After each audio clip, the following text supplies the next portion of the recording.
Dear students, welcome आपका संगति मोहरी देवी कपड़े करने में आपका इस YouTube चैनल पे आज हम कंटिन्यू करेंगे जी लाइब्रेरी। हमने पिछली क्लास में देखा था कि जी लाइब्रेरी क्या होता है। हम कंटिन्यू करेंगे जी लाइब्रेरी। हमने प्रीवियस क्लास में देखा था कि जी लाइब्रेरी क्या होती है। तो लाइब्रेरी का मतलब क्या होता है? Library is for stories and copies of same thing. अगर मैं नॉर्मल लाइब्रेरी की बात करता हूँ, आप लाइब्रेरी से क्या समझते हैं?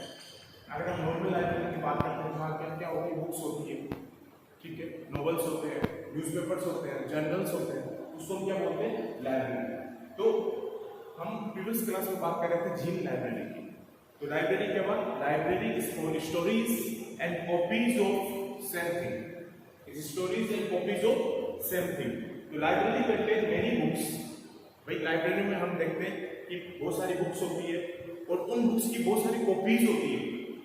मीन्स मान लो आपके सिलेबस की बॉटनी की बुक्स है, तो उस एक बुक की बहुत सारी कॉपीज होगी। तो आपको जो चाहिए वो आप क्या करोगे? उस बुक को यूज करोगे। तो ऐसे ही क्या है जीन लाइब्रेरी, मीन्स वहां पे एक जीन की बहुत सारी कॉपीज होगी। मीन्स उस जीन को हम स्टोर कर सकते हैं फॉर लॉन्गर पीरियड। और जो डिजाइन जीन हमें चाहिए उसको हम क्या करते हैं? फर्दर एक्सप्रेशन के लिए क्या करेंगे? उसको यूज करेंगे। जो भी डिजाइन जीन चाहिए उसमें से जीन लाइब्रेरी से निकाल के उसको क्या करेंगे? For further expression. ठीक है। तो ऐसी नॉर्मल लाइब्रेरी की तरह क्या होती है? Gene library. नॉर्मल लाइब्रेरी क्या होती है? Library contain many books, many copies and many variety of books. और उस एक बुक्स की बहुत सारी कॉपीज होती है। तो ऐसे ही हम जीन लाइब्रेरी में क्या करते हैं कि जीन को हम बहुत सारे लॉन्गर पीरियड तक क्या कर सकते हैं? उसको स्टोर कर सकते हैं और उसको फर्दर एनालिसिस के लिए फिर उस जीन को हम क्या करते हैं? यूज कर सकते हैं। तो उसको हम क्या बोलते हैं? Gene library. ठीक है। अब हम बात करेंगे सीडीएनए लाइब्रेरी की कि सीडीएनए लाइब्रेरी क्या होता है। हम कंटिन्यू करेंगे इसको सीडीएनए लाइब्रेरी।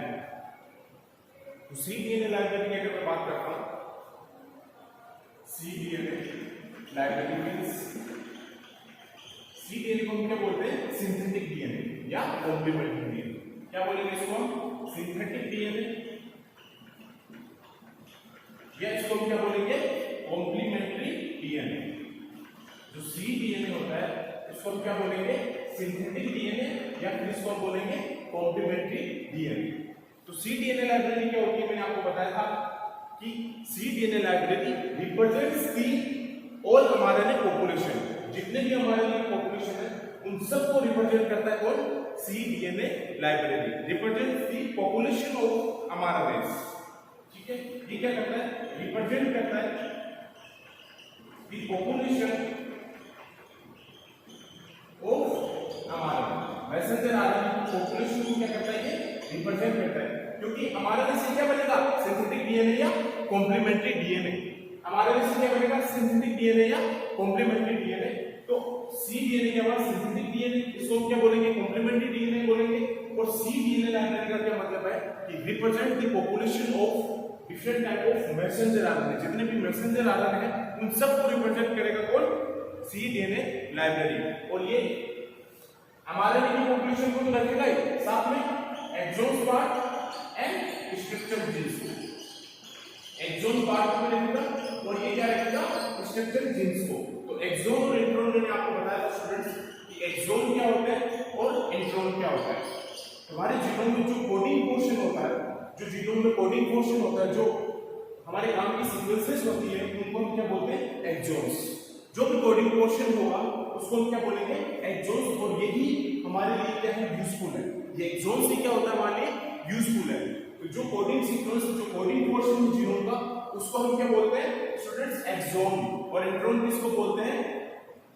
जो नॉन फंक्शनल सीक्वेंसेस है जीनोम की, उनको हम क्या बोलेंगे? इंट्रोन्स। या इसको हम बोलते हैं नॉन कोडिंग पोर्शन।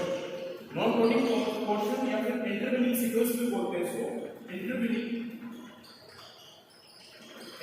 सीक्वेंसेस ही बोलते हैं इसको इंट्रोन्स को। ये जो इंट्रोन्स होते हैं ये क्या होते हैं? Non coding portions of genome. ये जीनोम के क्या होते हैं? Non coding sequences.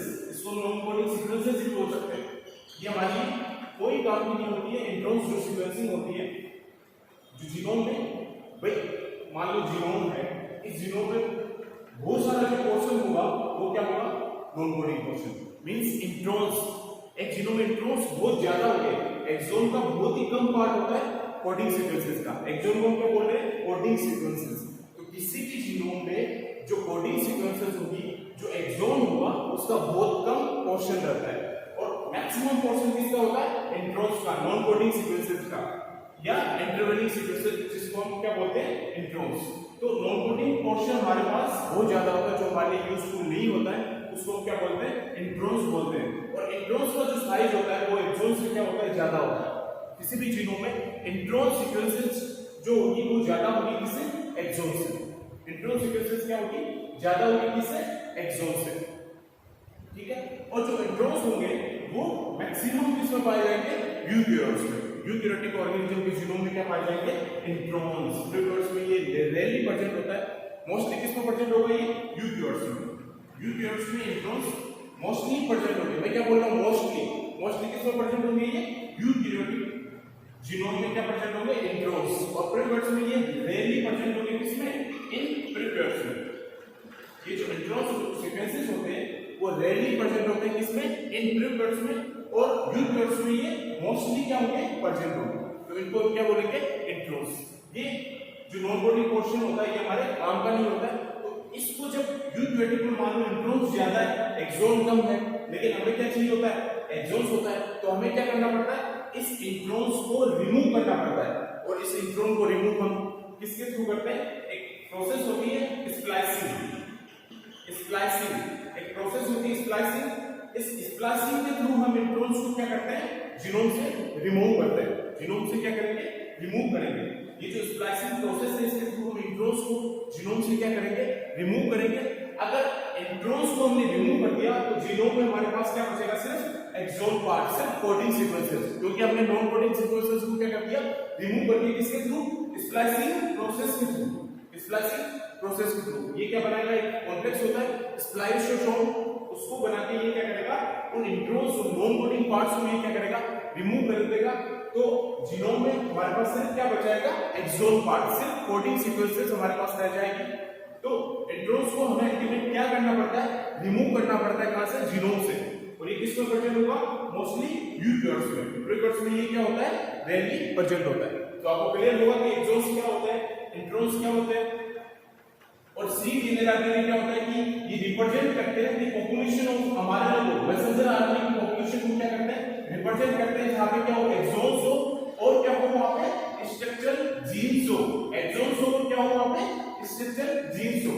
तो cDNA लाइब्रेरी भाई, cDNA लाइब्रेरी में क्या होगा, हमारे मैसेंजर आरएनए से क्या बनेगा, मैसेंजर आरएनए से क्या बनेगा, cDNA मींस सिंथेटिक डीएनए या कॉम्प्लीमेंट्री डीएनए। जब हमारे जैसे cDNA बनता है, इस प्रोसेस को हम क्या बोलते हैं, रिवर्स ट्रांसक्रिप्शन। क्या बोलते हैं इसको, रिवर्स ट्रांसक्रिप्शन। और रिवर्स ट्रांसक्रिप्शन कौन से एंजाइम के थ्रू होता है, रिवर्स ट्रांसक्रिप्टेज। कौन से एंजाइम के थ्रू होता है ये, रिवर्स ट्रांसक्रिप्टेज। तो मैसेंजर आरएनए हमारे से क्या बनेगा, cDNA। मैसेंजर आरएनए से क्या बनेगा, cDNA मींस सिंथेटिक डीएनए, या इसको क्या बोलेंगे, कॉम्प्लीमेंट्री डीएनए। और ये हमारे में से cDNA बनने के प्रोसेस को क्या बोलते हैं, रिवर्स ट्रांसक्रिप्शन। और रिवर्स ट्रांसक्रिप्शन की डिस्कवरी किसने की थी, रिवर्स ट्रांसक्रिप्शन कौन से एंजाइम के थ्रू होता है, रिवर्स ट्रांसक्रिप्टेज के थ्रू। और रिवर्स ट्रांसक्रिप्टेज की डिस्कवरी किसने की थी, बाल्टीमोर और टेमिनी। ये हमेशा ध्यान रखना है, कोई भी कॉम्पिटिटिव एग्जाम, आगे आप फर्दर कॉम्पिटिटिव एग्जाम की प्रिपरेशन करेंगे तो आपको पूछा जाएगा कि रिवर्स ट्रांसक्रिप्टेज की डिस्कवरी क्यों बता रहा हूं मैं बार-बार, क्योंकि ये एग्जाम में बार-बार पूछा जाता है कि रिवर्स ट्रांसक्रिप्टेज की डिस्कवरी किसने की थी। तो किसने की थी स्टूडेंट्स, बाल्टीमोर एंड टेमिनी। बाल्टीमोर और टेमिनी। तो हमारे लिए क्या बना, मैसेंजर आरएनए से cDNA सिंथेटिक डीएनए किसने बनाया, रिवर्स ट्रांसक्रिप्शन। कौन से प्रोसेस के थ्रू बनाया, रिवर्स ट्रांसक्रिप्शन के थ्रू। और कौन से एंजाइम के, रिवर्स ट्रांसक्रिप्टेज में, ठीक है। अब ये क्या बन गया, cDNA मींस ये क्या बन गया, सिंथेटिक डीएनए या कॉम्प्लीमेंट्री डीएनए। अब ये जो बना है cDNA, ये कौन सी कंडीशन में है, सिंगल स्ट्रैंडेड कंडीशन में। ये कौन सी कंडीशन में है, सिंगल स्ट्रैंडेड कंडीशन में। ये जो cDNA बना है ये डबल स्ट्रैंडेड कंडीशन में नहीं है। ये कौन सी कंडीशन में, सिंगल स्ट्रैंडेड कंडीशन में। ये क्या है, सिंथेटिक डीएनए। अब इस कॉम्प्लीमेंट्री डीएनए का फिर से क्या होगा, रेप्लिकेशन, फिर से क्या होगा, रेप्लिकेशन। और स्टूडेंट्स मैंने क्या बताया था कि रेप्लिकेशन प्रोसेस में क्या होता है कि डीएनए से डीएनए की जब सिंथेसिस होती है उस प्रोसेस को हम क्या बोलते हैं, रेप्लिकेशन। और उस रेप्लिकेशन को कौन सा एंजाइम करता है, तो डीएनए पॉलीमरेज। डीएनए पॉलीमरेज के थ्रू क्या होता है, रेप्लिकेशन। और सी डीएनए से डीएनए बनता है, उस प्रोसेस को हम क्या बोलते हैं, रेप्लिकेशन। और रेप्लिकेशन कौन से एंजाइम के थ्रू होता है, डीएनए पॉलीमरेज के थ्रू। मींस डीएनए स्ट्रैंड की, न्यू डीएनए स्ट्रैंड की सिंथेसिस होती है एग्जिस्टिंग डीएनए टेम्पलेट पर। पहले से जो डीएनए टेम्पलेट होगा उस टेम्पलेट में क्या होगा, नए डीएनए स्ट्रैंड की क्या होगी, सिंथेसिस होगी। तो उस प्रोसेस को हम क्या बोलते हैं, रेप्लिकेशन। उस प्रोसेस को हम क्या बोलेंगे, रेप्लिकेशन। तो रेप्लिकेशन से क्या होगा, डीएनए से डीएनए की सिंथेसिस होगी। तो हमारे से क्या बना, मैसेंजर आरएनए से सिंथेटिक डीएनए या कॉम्प्लीमेंट्री डीएनए बना। अब ये सी डीएनए जो कॉम्प्लीमेंट्री डीएनए ये क्या है, सिंगल स्ट्रैंडेड कंडीशन में है। तो यहाँ पे क्या होगा, रेप्लिकेशन होगा। और रेप्लिकेशन कौन करेगा, डीएनए पॉलीमरेज करेगा। और इसको ये कन्वर्ट कर देगा डबल स्ट्रैंडेड कॉम्प्लीमेंट्री डीएनए में। डबल स्ट्रैंडेड सी डीएनए में क्या कर देगा, इसको डबल स्ट्रैंडेड सी डीएनए में ये क्या कर देगा, इसको कन्वर्ट कर देगा। तो सिंगल स्ट्रैंडेड कंडीशन से ये कौन सी कंडीशन में आ गया, डबल स्ट्रैंडेड कंडीशन में। अब इस डबल स्ट्रैंडेड कॉम्प्लीमेंट्री डीएनए को हम क्या करेंगे, वेक्टर के साथ या प्लाज्मिड के साथ क्या करेंगे, इसको लाइगेट कर देंगे। वेक्टर या प्लाज्मिड के साथ इसको क्या करेंगे, लाइगेट कर देंगे। तो मैंने आपको क्या बताया था जब हम स्टेप्स ऑफ जीन क्लोनिंग की कर रहे थे कि वेक्टर्स और जो डिजाइन जो जीन है, जो डिजाइन डीएनए फ्रेगमेंट्स है, उसको हम कट करते हैं किसके थ्रू, रेस्ट्रिक्शन एंडोन्यूक्लियस के थ्रू। और उन दोनों को आपस में क्या कराते हैं, लाइगेट कराते हैं। तो क्या बन जाता है वहां पे, रिकॉम्बिनेंट डीएनए मॉलिक्यूल। वहां पे क्या बन जाता है, रिकॉम्बिनेंट डीएनए मॉलिक्यूल। तो इस डबल स्ट्रैंडेड जो कॉम्प्लीमेंट्री डीएनए को हमने वेक्टर के साथ क्या करा दिया, यहाँ पे लाइगेट करा दिया। वेक्टर के साथ क्या करा दिया, हमने लाइगेट करा दिया। तो ये यहाँ पे क्या बन गया, रिकॉम्बिनेंट डीएनए। ये क्या बन गया, रिकॉम्बिनेंट डीएनए। और अब इस रिकॉम्बिनेंट डीएनए को हम किसी भी होस्ट सेल में क्या करेंगे, ट्रांसफॉर्म करेंगे। तो हम यहाँ होस्ट सेल ऑब्वियसली वहां पे क्या लेंगे, इकोलाई। होस्ट सेल हम यहाँ पे क्या लेंगे, इकोलाई। और जैसे ही रिकॉम्बिनेंट डीएनए मॉलिक्यूल को हमने इकोलाई में ट्रांसफर किया, इस प्रोसेस को हम क्या बोलेंगे, ट्रांसफॉर्मेशन। इस प्रोसेस को हम क्या बोलेंगे, ट्रांसफॉर्मेशन।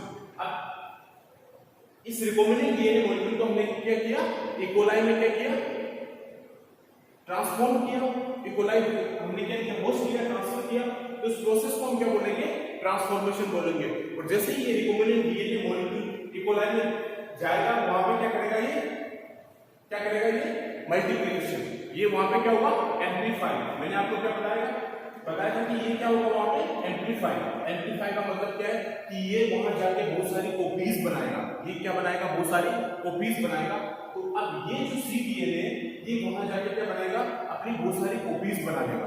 अब जब ये अपनी बहुत सारी कॉपीज बना लेगा, ये क्या हो गया, जीन एम्प्लीफाई हो गया। और यहाँ पे क्या बन गई, बहुत सारी कॉपीज बन गई।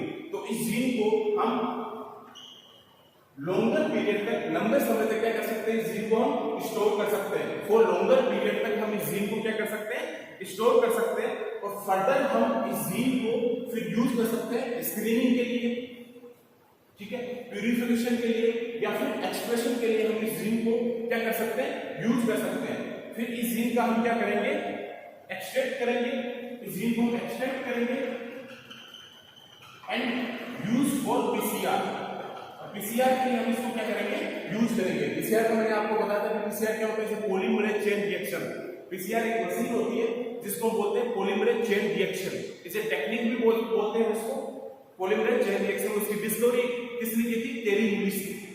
तो पीसीआर में हम क्या करते हैं कि जो हम डीएनए की क्या कराते हैं, इसमें भी एम्प्लीफिकेशन। जो सिलेक्टिव डीएनए होता है वो क्या करता है, एम्प्लीफाई करता है और बहुत सारी कॉपीज बनाता है किसकी, डीएनए की। तो उसमें 3 साइकिल्स क्या होती है, रन होती है। उसके थ्रू क्या बनता है, डीएनए की बहुत सारी कॉपीज बनती है।